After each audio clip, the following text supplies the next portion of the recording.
Richard, share the word that we're going to be focusing on, and that's going to be building everything we do this year. Our 2017 word is expectation.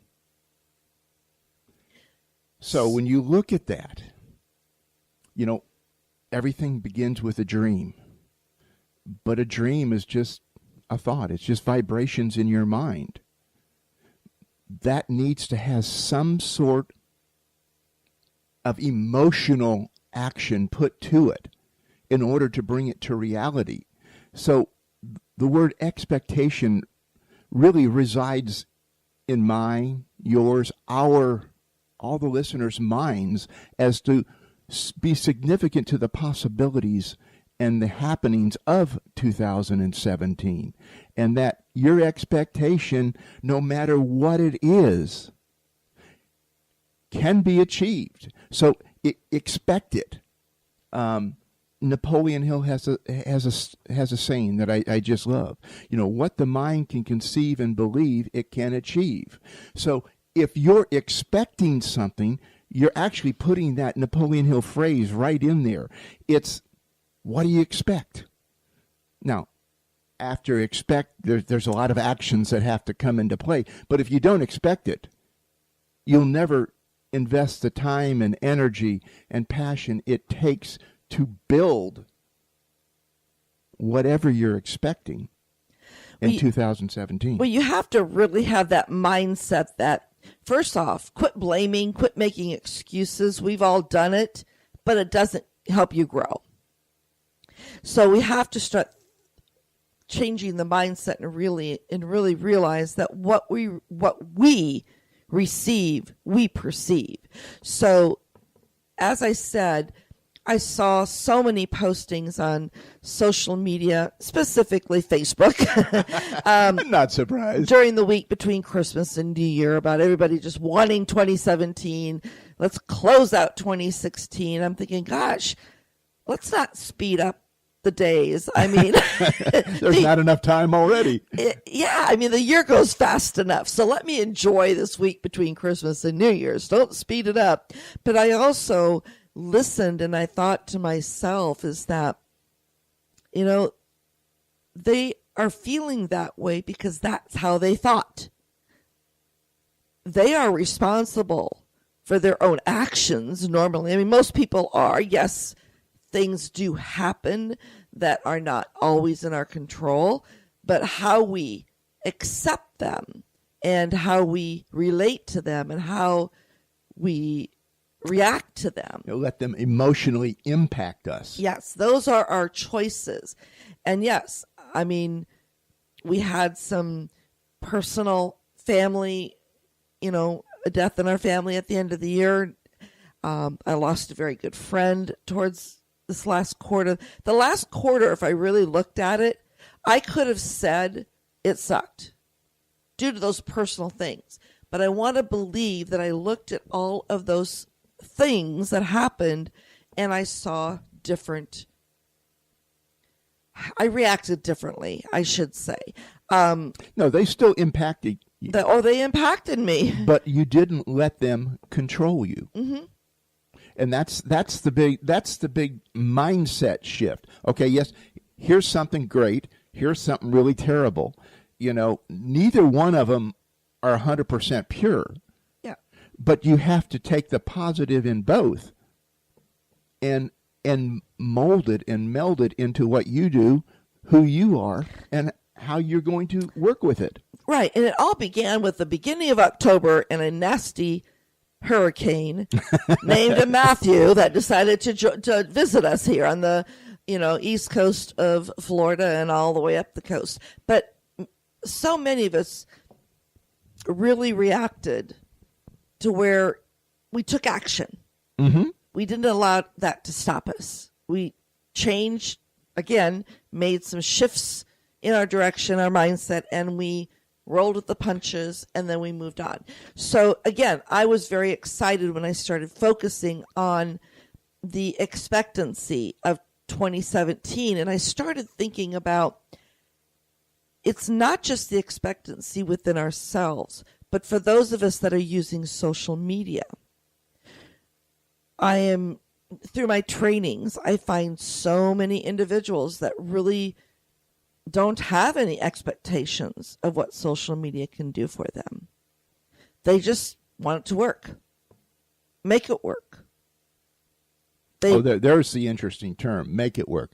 The make it work is, I don't want to do it myself. And unfortunately, not always, but in a lot of cases, I just don't want to put the thought power into creating posts. Because to create posts, the writing is the easiest portion of it. Coming up with what to write and how it's going to emotionally impact your audience, like we're talking about here, expectations. What are your expectations for that post? Because everything you put on social media, Facebook, LinkedIn, Twitter, on that, you're looking for some sort of impact. If you're not, you shouldn't be doing it. You're trying to make a statement, and when you make this statement, it'll hit you consciously. But the ones that resonate stick around with you in your subconscious. And the subconscious is really the computer motherboard of your being.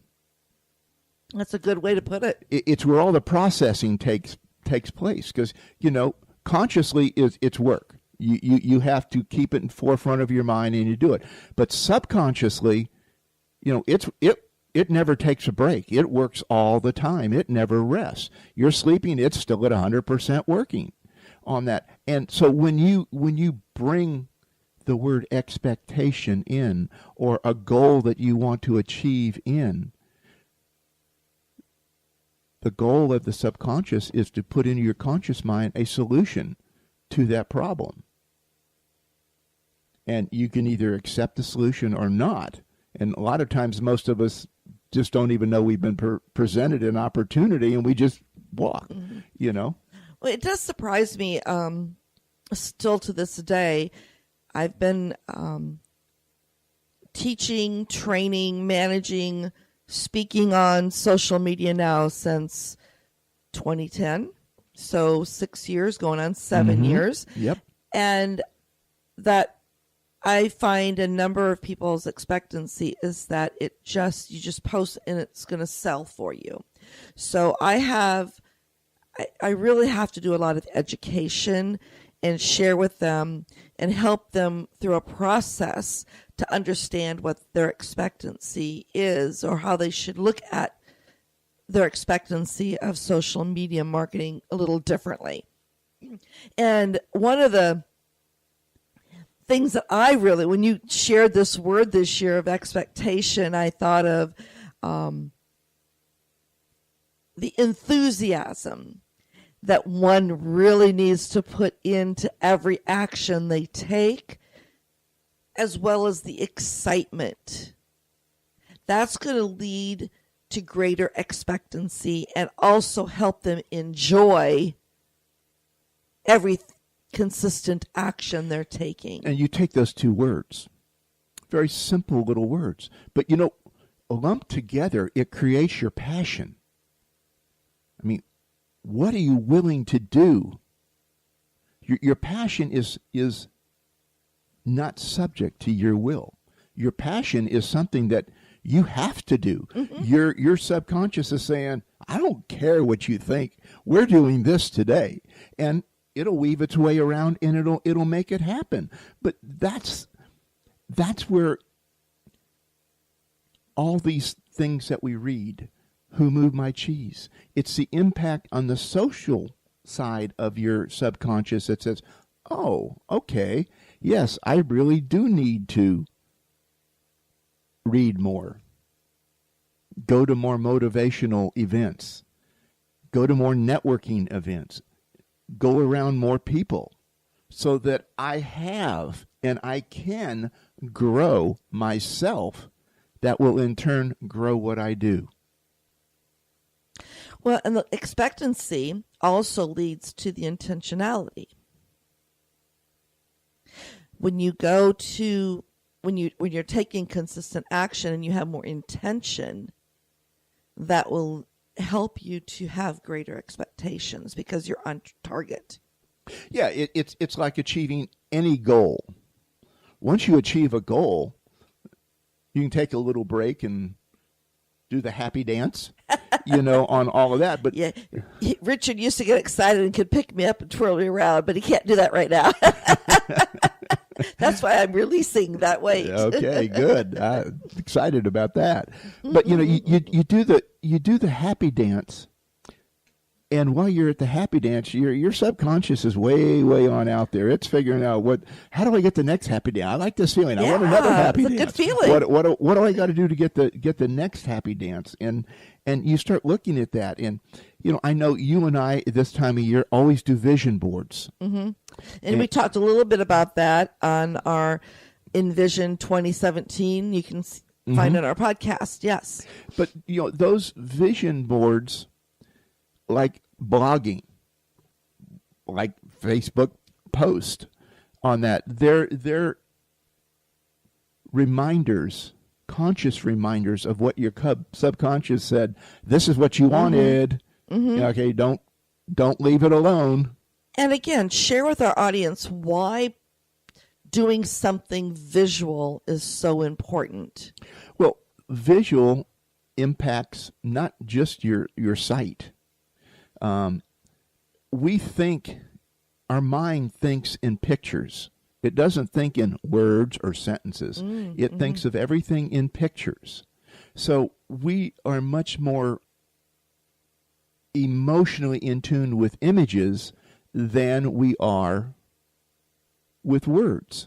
So, when you're looking at what's the thing with TV over radio? How did TV come in and push radio out? It was visual. It was a series of moving still images, and it still is today.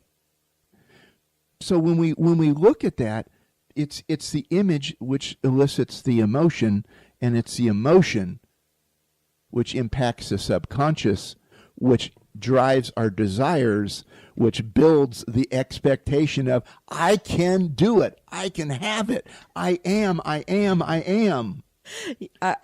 love the excitement that you just exceed when you do this. And that's when you shared this theme word. I saw that excitement, and I see exactly why we've chosen this word together and have so much expectancy for everything we do. And we will wrap this theme word around everything we do, our radio show, our trainings, your VIP day. In fact, at your VIP day, I know you're going to take a deeper dive. A real deep dive. With, those that are in attendance in that small group. So they will leave with their theme word if they haven't chosen one already, and have those expectancy as well. They will leave with the theme word, and it will be thoroughly defined. You will have every action step you need to succeed. And just real quick, I know that you shared a little bit about that day, but if someone wants to get a little bit more information, it is a in-person. It's not a virtual event. No, it's not virtual. In fact, it's in our living room. I know. We make them in our living room and serve you lunch. and I want that because I don't want any interruptions. I can't control what goes on in a hotel room or a meeting room somewhere. I can more or less regulate what happens in my living room, in there. And it's nice, it's peaceful, it's quiet. Phones are not just turned off, they're all unplugged on that. Cell phones are turned off on that. But it's there so that every person helps everybody else. So you've got if you're one of the 5, you have 4 other people helping you. And real quick, let them know, those that would like more information on how your phone number, so how they can have a conversation with you about it, because it is exclusive. Yes, it is. It's there's no overlaps at all. Just give me a call at 321-777-3487. And if I don't answer, please leave a message because I will call you back. Well, leave your cell number as well. Okay, it's 321-446-2155. And just have a conversation with Richard to see if it's a good fit, because those that have been through his program, his day, they've changed. I've seen it, and I see it. Well, I remember the first one we went through with Bob Don